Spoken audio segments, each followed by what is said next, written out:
Welcome back to Everything with Kai and Kai. I am your host, Kai, with my associate, Kai. Today we have a lovely topic we're both very passionate about. Warhammer, the final boss of all nerd things, but more specifically, Warhammer 40K. Oh man, I love Warhammer 40K. I'm gonna be honest, its art style is so... I love it. I love how absurdist it is. It takes everything and cranks the dial to 11 and then goes all the way back around. Oh man, you thought a chainsaw was a good melee weapon? Make it a chainsaw sword. Oh, you thought a gun was cool? Make it shoot gyro jets for the sake of, posterity. Just put some Rotor 1 soldiers on some horses with high explosive spheres and just spears and just get them running at the enemy, bro. Get a whole faction dedicated to the World War I German aesthetic. Exactly. For the World War II aesthetic, for what they call the Iron Legion, who are more concerned with shining their boots than they are actually fighting. Yeah, it's beautiful, honestly. It's amazing. And then the video games. Oh, for all 40K. the video games. Dude, Darktide. Excellent PvE amazing, game. bro. Space Marine 1, Space Marine 2. Space Marine 2, dude. Oh, 40K Rogue Trader. Basically, you want a Warhammer RPG? That's the one for you. That's peak right there. We could glaze Warhammer all day. I love it so much. I do too. In fact, last weekend, actually, on the Sunday, I played Warhammer 40K with a friend of ours. Josh Westbrook. the diabetic. Yep. He was actually the host of last year's show, Buff Entertainment, along with me. So I'm a returning figure. Josh, sadly, is not. Yeah, I was on one episode. See if you guys can't find it. It was the final episode, actually, of that year. Okay, well, I said see if they can't find it, and you immediately told them what episode it was. Come on, bro. My fault. I forgot. We gotta funnel our followers into the old stuff and the new stuff, bro. You're right. That's on me. That's on you. Okay, well, there's an episode. I don't actually remember off the top of my head which one, but me and Josh argued about the Cat in the Hat with Mike Myers in it, the live action one. Lovely. We spent 20 minutes arguing about why he liked it and why I hated it with a passion. It was so funny. Yeah. Okay. In my personal opinion, I feel like Cat in the Hat would be a wonderful fit for Warhammer. Oh, he would be an absolutely perfect Chaos God. He would be, honestly. He'd be Tzeentch's best friend, I feel like. He'd probably kill Tzeentch. I think that's why Tzeentch would like him, because it's you'd never expect it. Yeah. You never... Can't predict Mike Myers, man. Dude, just all of Warhammer, love it. Do you want to start with the tabletop or the lore? Honestly, I think the tabletop, because I played it recently. It was very fun. That's fair. A lot of dice, a lot of numbers. Yeah. The way the damage works and the wound modifiers work. It's amazing. It's great. You just gotta you gotta keep in mind there's a little bit of technicality to it. For example, if your toughness, which is just your general defense, if that's equal, you wound on 3s. Yeah. If their toughness is slightly higher, but not more than half, then you wound on 4s.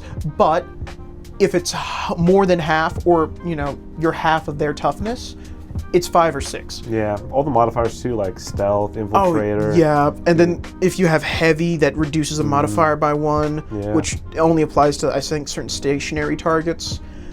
Once again, it's very complicated. Just thinking about it's making my head spin. It is a lot, but I feel like I've only played 10th edition, sadly, although I've watched a lot of videos on 9th edition, but I play Talmy personally. Haven't been able to play in a while because my army's, in storage. Fish loser.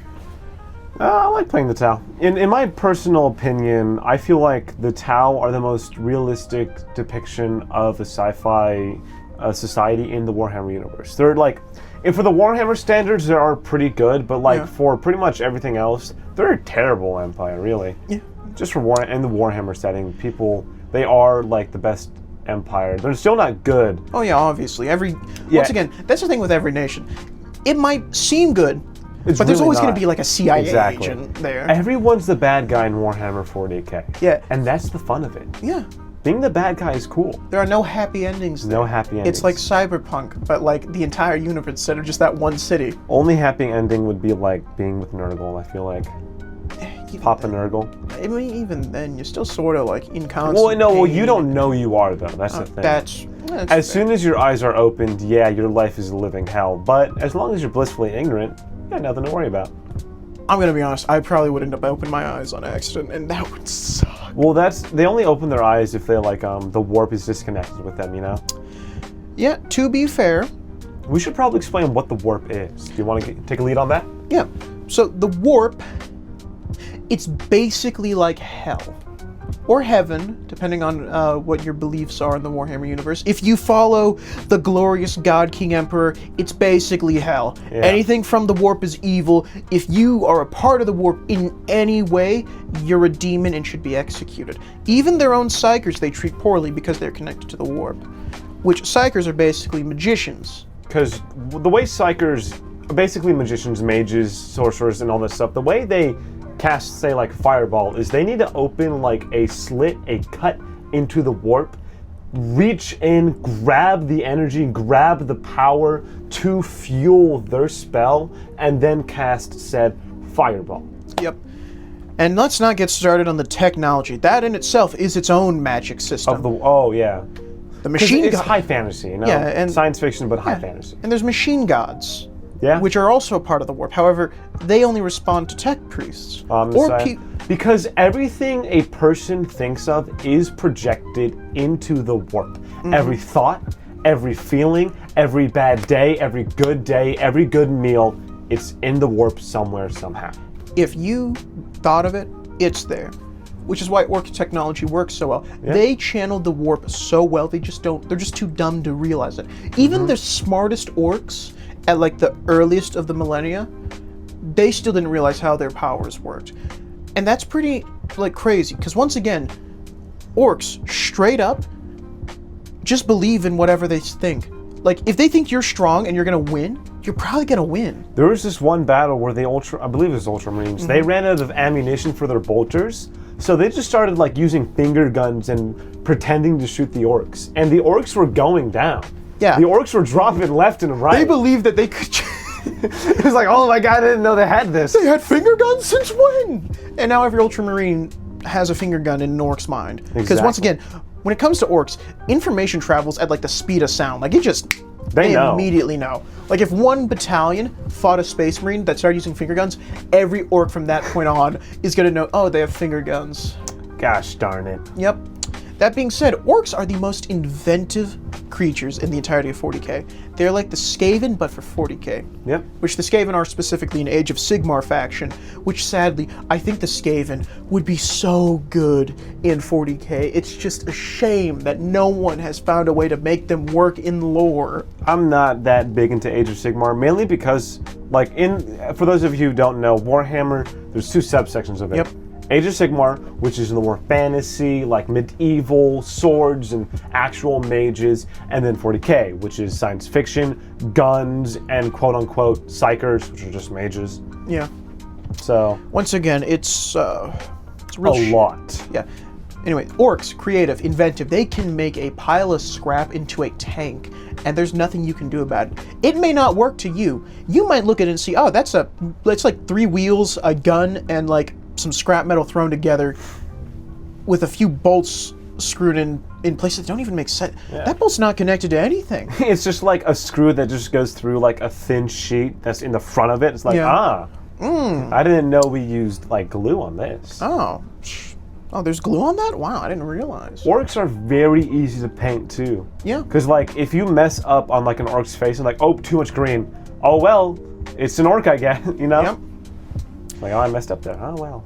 Yeah, orcs, once again, can turn their power, which is just straight up belief, anything they think of is just true. Their guns, basically mini bolters because they believe them to be bolters. Bolters, They yeah. might take a like an old las gun, deconstructed, and then throw those parts onto like a giant mech, and all of a sudden that mech has lasers now. Yeah. It's just how they work. And colors have significance too. Purple means stealth, Yep, and I've never seen a purple orc. me neither. Honestly, I think purple orcs exist. There's some people who say they don't. But I'm a purple orc believer. I'm a think- PO. I think actually that's a fun little secret. So if you get the right base sizes, Okay. as long as you remember what those base sizes mean, and as long as they're purple, you can just claim, oh yeah, it's a purple orc. Oh, that's a purple orca smasher. Yeah. Oh, that's an orc shooter. You can't see it, but That's an orc shooter. Oh, that's an orc shooter vehicle. Yeah. You can't see it because it's purple. Oh, that's Like, actually Mork and Gork, bro. yeah. Yeah. There's been purple for reasons. Yeah. Although, to be fair, with the orcs believing in stuff, like, thousands of them have to believe it, and then it slightly alters reality. I don't want to make it seem like they have, like, one orc believes something, and Yeah. his mind, It has they to all be- believe it. It has to be multiple. Yes. For like a simple gun, only one needs to believe it. Yeah, For but like like- a mech, you have to have at least 10 orcs that all fully believe that it works. 100%, yeah. For planes, you have to have at least 2 orcs that believes it works, along with the pilot, which also has to believe that he can fly it. Yeah? Oh, I got If you discourage an orc, that's like Dude. massive for a win. That is, it's like, hey, you guys can't do this. What? No. But colors, fun fact, I forgot the colors to the orcs because Red is speed, right? I'm pretty sure red Pretty is sure speed. red is speed. Checker pattern is like specifically, I believe, strength. Because in be. old Warhammer lore, before like old Warhammer 40k lore got retconned and changed into a new one, they kept this part where this one checkered pattern space marine kicked orcs so violently, like he beat them down so hard that this trauma has been imprinted in them for generations. Whenever you see checkers, you think that's gonna do real well.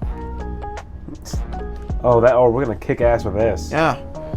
Which is why you see like most of their tanks and vehicles extension have checkered patterns. Yeah. Which, yeah, it looks a bit goofy, but to be I fair, think it looks cool. I think it also looks good. I think it gives some nice Mad Max vibe to it. Frankly, I think the orcs being mostly goofy in comparison to like the Imperium of Mankind. Like, seriously, look at artwork for the Imperium of Mankind, and then look at artwork for the orcs. Orcs, bro. They look happy. They look joyous. You see like a cartoon character right there. They all have Cockney accents, living their best life. Although- Bro, they're throwing scrap metal together, saying this is a bomb, or this is a mech suit, or this is armor. Yeah.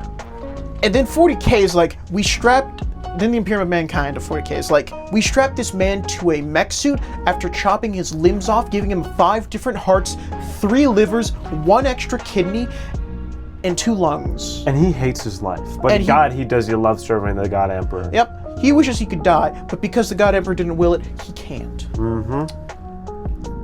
Look at the death corpse of Krieg, man. Oh, yeah. That's like one bad action. You now have millions of clones all inspired by that action to throw their lives away for the sake of... Willingly and happily. They welcome it. They're like... Ecstatically. "Oh, I get to die for the God Emperor today. Woo! Glory to me! And they proceed to charge into enemy fire. Yeah, Deathcore Krieg, man. I don't know if what would your favorite guardsman be? Regiment. Honestly. What was regiment? Yeah. terms Cadence Guard, Deathcore Krieg, Iron Boys. Honestly, in terms of like... Where's the Steel Legion? I forget. The Steel Legion's mainly just like ground vehicles. To be fair, I forget. Was it Iron Legion were Space Marines and Steel Legion was Steel the, Legion is the vehicles. Iron Legion is Space Marines. Okay. Personally, I like the Death Corps of Krieg. I just love the World War I aesthetic. That's the fair. shovels, man. The shovels. They have multiple different variations of the same shovel. One you of gotta them have more than one. Yeah, one of them's a standard wooden shovel that you would see in like genuinely World War I, like standard entrench tool. Other they have a long folding one, the one that has a serrated edge, one that like locks halfway back on the fold, so it got like a nice pickaxe spike. Yeah. They love shovels, man. Like you tell them to dig a trench, they'll dig it happily, and they'll have multiple different shovels for the trench. Every occasion, bro. I mean, I feel like a great thing about Warhammer 40k, or terrifying, depending how you want to look at it, is billions of humans are told, hey, go kill that god over there. And then they do. Yeah, After like straight 90% of them die. Yeah. Like imagine, you're a Acadian guardsman, you beat all the chaos on a planet, and then you see like a Silvery Space Marine, and then you're dead. Grey Knights. What Grey Knights? Like Grey Knights. I don't know what those are. What are you talking about? Yeah. You sound crazy. Yeah. Secret clandestine organization meant to wipe out survivors? What? We would never do that. That would just... Who brought that up? That's crazy. Anyway, fun fact about the Grey Knights. They're just the CIA. Yeah, pretty much. Like give the CIA mech suits. You got Grey Knights. Give the CIA mech suits and mages, yeah. Yeah. It's Grey Knights right there. Honestly, I think my favorite tidbit about the Grey Knights is that if the God Emperor of Mankind ever wakes up and like leaves his throne, their sole purpose is to beat the Blanks, beat the Custodes, Custodes, and then put them back on. Yep. No saying on how to do it. Just you got to do this, guys. Yeah, you have to do this. You don't have instructions on how. That's for you to figure out. Yeah, you got this. What's your favorite vehicle in Warhammer? My favorite vehicle? Yeah. Tank, car, speeder. Ooh, that's a tough one. Because there's a lot of good ones. Like the Ultramarines in general have so many different types of gunships, tank. What would yours be? The Lehman Russ. Lehman Russ? It's like a World War I. The chassis? I know what you're talking about, but like the chassis or like what specific tank? The Punisher, Annihilator, Honestly, I might have to say Punisher. Vanquisher. Okay, Punisher. Because once again, the Punisher is just really. It's like a standard tank.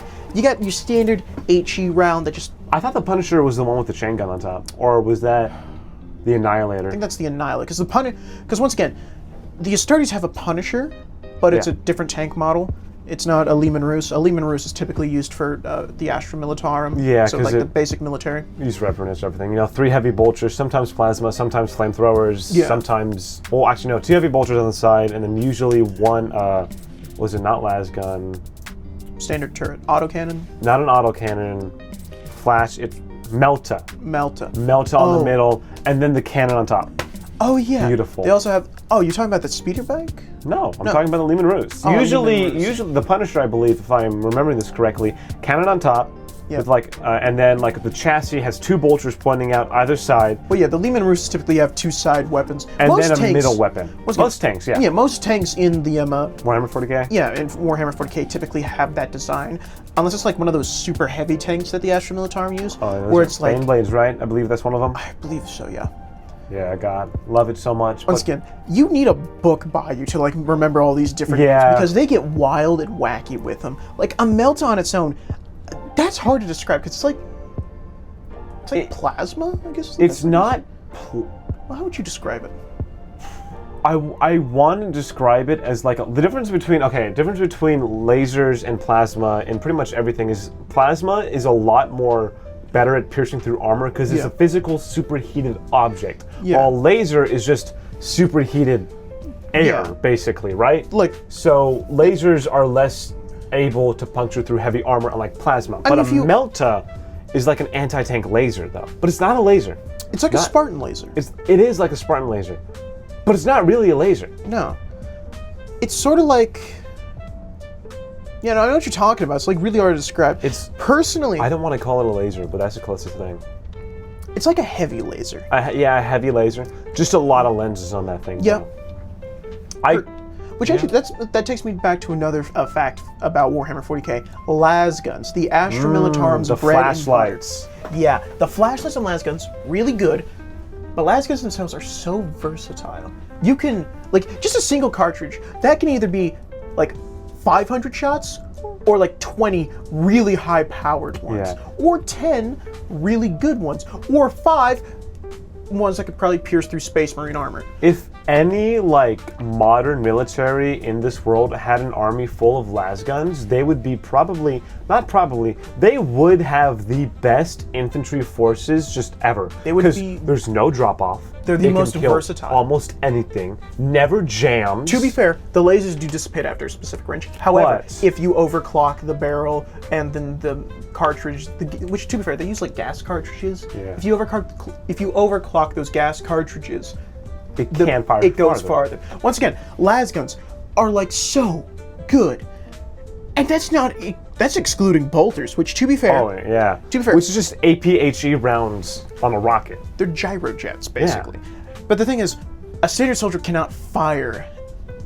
That's why they have bolt pistols, right? Yeah, a bolt gun is so heavy, if any normal person were to fire it, they just fracture their entire body. Yeah, a bolt pistol you could theoretically use, but you'd have to It's two-handed, and you'd have to break. It's once again for an ultramarine. Yeah, for an ultramarine. That's like a standard pistol. That's that's not even your main one. That's a sidearm. You use that when you're desperate. Yeah.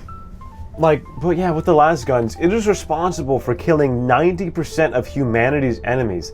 The only unfortunate thing for the, guardsmen of this day and age is everything that's left is something it couldn't kill. Yeah. So.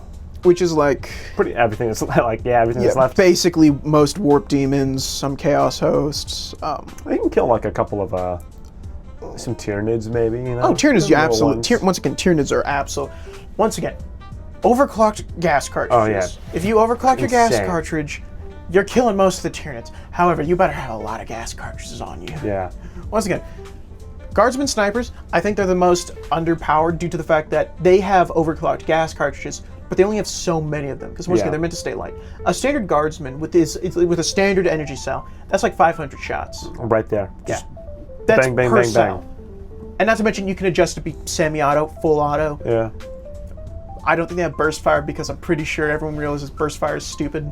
Well, the only reason why burst fire is used in modern military is that way you can fire multiple shots and sharts. You can fire multiple shots and be accurate. Because Yeah. full auto is hard to control for 5.56, 7.62. The with kickback laser- is insane. Yeah, with lasers, no recoil, like 500 shots, it can go really far and hit really hard. Are you kidding me? Hell yeah! It's like, No reason for burst mode. no, not at all. And that's, excluding the alternate versions of lasguns. For example, the lasgun Hellbore, Yeah. Mark 1, 2, 3, and 4 respectively. Each one is different. So the way the Hellbore works is it's single shot, but you can hold down the trigger to charge a shot, which I think is really cool. It's typically used for like Death Corps of Krieg. Yeah. It's also usually stronger. The gas cartridges, if you overclock those, you're really going into overkills. For some reason, those gas cartridges are just naturally stronger than a standard lasgun, which I guess, makes sense. It's technically a rifle. You're also charging up the shot, so there's more power being stored in each. I wonder if that may have something to do with the orcs. Like, what if the orcs just got their ass kicked by the Deathcore and Kriegs and were like, huh, I guess they have stronger guns. I don't think the Death Corps of Krieg have ever fought orcs. Have they not? I don't think they have, no. Really? Because I'm pretty sure if they Orcs encountered... are everywhere, man. I mean, Yeah. if you say they haven't, I believe you. There's probably a good chance they haven't, but I don't I think they would have. think. I think they should have at this point. But, Really? like, if they had, orcs definitely would have taken some of their... Because, once again, orcs take tactics from everybody they Yeah. fight. Tyranids?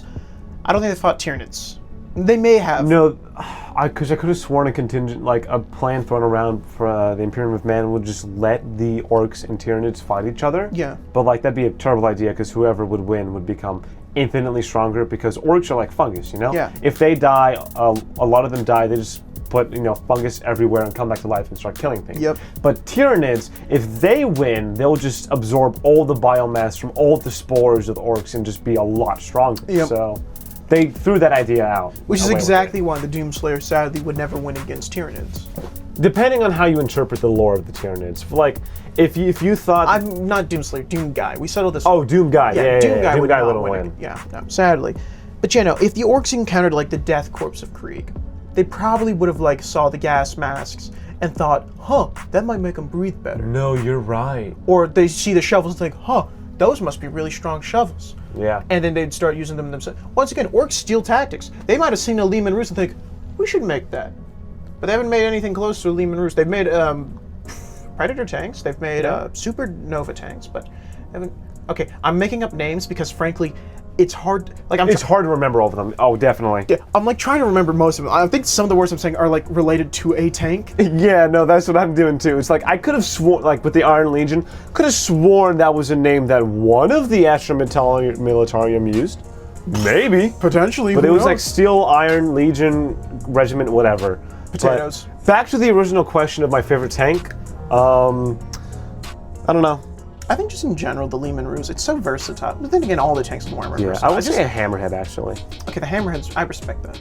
I love, again, two twin, depending on the type of Hammerhead, either twin mounted blasters or twin mounted, or like one singular plasma cannon, was it? No. Yeah, plasma cannon. Yep. And then a huge ass railgun on the top that can just pierce through anything. Personally, I like Outriders. Outriders? Yeah, basically motorbikes for Space Marines. Yeah. White Claw. No, yeah, White Claws? No, Ultramarines. have White them. Scars. Those are the main ones who use the pikers and such. Well, yeah, but so do the once again. Well, Ultramarines do everything, right? They're Yeah, like, Ultramarines are like standard infantry of Ultramarines. yeah, like they're the poster boys. If you want something done, you call the Ultramarines, right? If you want something, if you want like a gene seed saved, or like you want some, Yeah. if you want like a Like, humanitarian you effort, need a supplemental power to increase your own for the stuff you're not good at. Either you call the Ultramarines or you call someone else who's specifically good at that thing, right? So here's the thing about Warhammer in general, and how the Astra Militarum and Ultramarines by extension formulate their military. They do not have combined arms in the same way that we do. Yeah. A standard guardsman would not know how to use a tank because they're not trained for that. Well, A now st- there's modern infantrymen. well, yeah, but Like, I know what you're talking about. Like, but what he's saying compared to like modern day, right? Is modern day everything is so closely tight knit, right? you could probably get a random soldier to become a gunner for a specific. Yeah, a gunner, right? Yeah, He wouldn't be the best at it, but You could probably get a standard soldier on a mortar encampment, and they would probably understand how to use it. yeah, but like for Warhammer 40K, everything is kept as separate as possible. Yep. Mainly meant to prevent consolidation of power. However, it does make their fighting A forces lot more difficult. a lot less effective as well, since you don't have the same like interchangeable parts as Exactly. others, except for the Death Corps of Krieg. They are The able to, few ones that actually are allowed to have combined arms. Death Corps are trained in entrenchment, artillery encampments. Yeah. Entrenchment, artillery, vehicles, vehicle air repairs, support. air support. They have everything. They are trained to be the most generic, but also the most versatile fighting force. Yep. You get a guardsman and throw him in with a standard guards. You get a Corps of Krieg guardsman, put him in with a Astra Militarum guardsman, like I would say Night Watch. Night Watch is more like clandestine stuff. Yeah. But if you get a standard guardsman, put him in with a Corps of Krieg, the Corps of Krieg is going to be able to fill whatever role that guardsman needs. Yep. Once again, happily. the Death Corps of Krieg are so versatile. Their outfits are so peak. Straight Yeah. up. The gas masks, actually, I think is what makes them the most effective, because most guardsmen, like standard guardsmen, Don't have gas masks. they don't. They are not given rebreathers either. Some do, but those are like very special helmets. They get flak armor They get flak armor. and a helmet. Corps of Krieg, they get gas masks. They're trained in demolitions, field medics. Yeah, stormtroopers. They got everything. It's really cool. Once again, the gas mask though, I can't, like most of 40K, Nurgle uses corruption, and the way he corrupts things is through like gases and Yep. toxins. The gas masks have filters for that. Who's another one that uses gases? The Tyranids use, Bioweapons. They use yeah, bioweapons. they use bioweapons. The They orcs, are a bioweapon. The orcs are a fungus. Yeah. And if you inhale that, that's just kind of bad for you. But I don't- have they fought? I don't. I think they really fought. don't know. I don't think they have. Once again, in terms of every faction that's fought another faction, I think just once again, the Death Corps of Krieg, I think are pretty underutilized in terms of like lore for like books That's fair. and like gameplay. For being like one of the community favorite, right? for being a community favorite, they are underutilized. Like I'm just Definitely. saying. I think they should have a bit more representation. Now, there's a Warhammer tabletop game similar to Dungeons and Dragons. I think it's called Dark Heresy. They typically, Oh, I know what you're talking about. yeah, Dark Heresy can be a myriad of things. It can be a Rogue Trader plot line. Rogue Trader itself is like specifically a non-factional trader. They just trade stuff for the sake of trading stuff. They're like the black market, or they're basically sort of like the UN in terms of how they sell things. Yeah. Like, if you want something that the Imperial Man would deem illegal or heresy, you go to a Rogue Trader. That being said, Rogue Traders are not known to be more moral arbiters, so Yeah. No one. they might Pretty betray. Yeah, they might betray you. So, like, if you buy something, just be warned. You might get ratted out to a commissar somewhere. Yeah. Like that's the life you live, you know. Yeah. Once again, I think just Krieg needs more representation. That's fair. I like Krieg. I like all of them. Although, as I've said this before, I think, but my favorite faction is the Tau. Yeah, once again. Mainly because I've seen Tau mechs. They're really cool. Once again, Oh, the yeah, Tau, definitely. the way Tau is, like in comparison to like the Imperium of Mankind, Tau is like sleek, futuristically yes, modern. the It's- Tau are the most realistic depiction of a science fiction like empire. That the way they would fight, the way they would think They're out what you- there, they're but what you- still evil. Yeah, they're what you would imagine when you think space age technology. Yeah. Yeah, Imperium of Mankind, brutalist, gothic. Yeah, You're looking definitely. at like a Bloodborne levels of gothic aesthetic. Like, one of the first naval fights between the Tau and the Imperium of Man, the Tau stayed in the back lines, just pummeling the Imperium of Man with their missile launchers and railguns, but they had no broadsides. Yeah. So as soon as a couple, a couple of the Fleet ships, yeah, from the Imperium of Man got into the Tau lines, they basically won the entire battle because the Tau were like, why would we broadside? There's no point in that. Missiles work just as well. Yeah, it's just extra weight. That'll slow Exactly. us down. As The soon as you Imperium get of broadsided. Mankind has broadside for a reason. Yeah. They go hard with it. But yeah, I want to defend my Tau guys for a little bit because, like, I understand people don't like the Tau because a lot of them can, like, think they're not dark enough. They're not like Space fish commies. yeah, exactly. They're space fish commies.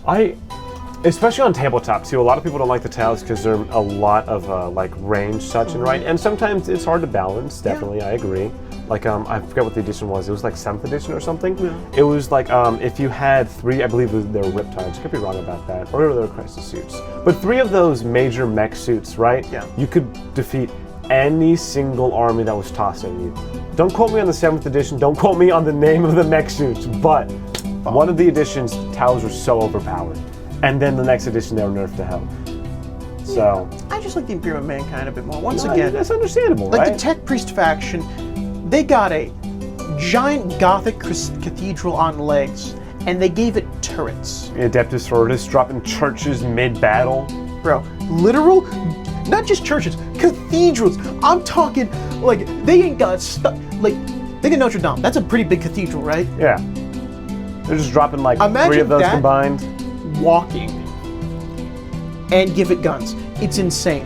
And that thing can hold like 50 of like Ultramarines and a few like armored divisions. It's crazy. Like you're praying while you're walking through the battlefield. It's insane. Once again, faith is like a really big thing in Warhammer in general because I like that so much though, because the God Emperor of Mankind, like his whole thing was, he loves humanity. he loves humanity and he doesn't want religion to be a big part of the Imperium of Man because he knows belief is what powers the warp. So the more you believe in something, the more you believe in a religious figure, the more powerful the warp gets. And the biggest threat to all of humanity is the warp. The last thing he would have ever wanted was to be worshipped as some god because that's only powering the warp, not him, not humanity. Yep. Oh yeah, fun fact. Did you know Boltgun? Boltgun? Oh yeah. Yeah, Boltgun's getting a sequel. Oh, I heard about that. I can't wait for that. You man. get to play as a Battle Sister now. battle, really? Yeah, the Battle Sisters are getting some representation outside that one VR video game, Lovely, lovely. which is great to see because oh my God, talk about underutilized. There's so many things in Warhammer 40k that I feel like are underutilized. Blanks, I feel like I haven't heard a lot about them besides the initial lore, right?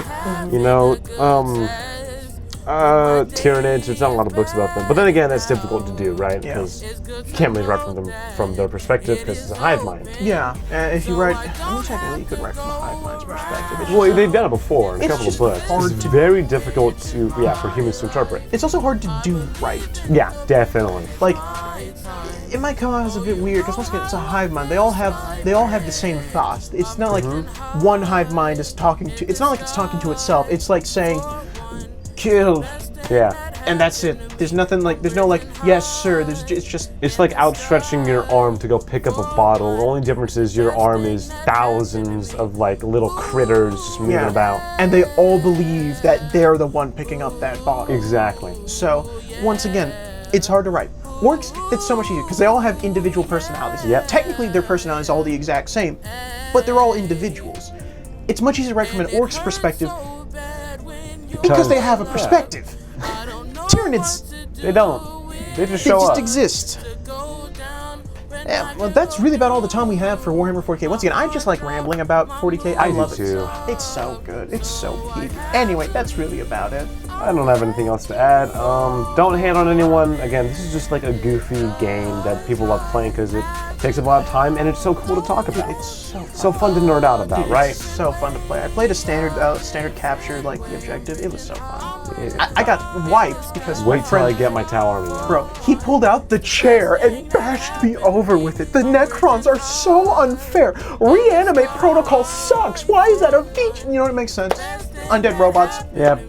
didn't even talk about the Necrons. Oh, we didn't talk about the Necrons. That's, Oh, well. They're Egyptian robots who whole Yeah. thing is they can't reproduce because they're all metal, have no souls. They sold it to be immortal. Yep. That's really about it. Yeah, de-atomize things. All right, I have nothing else. Yep. See you.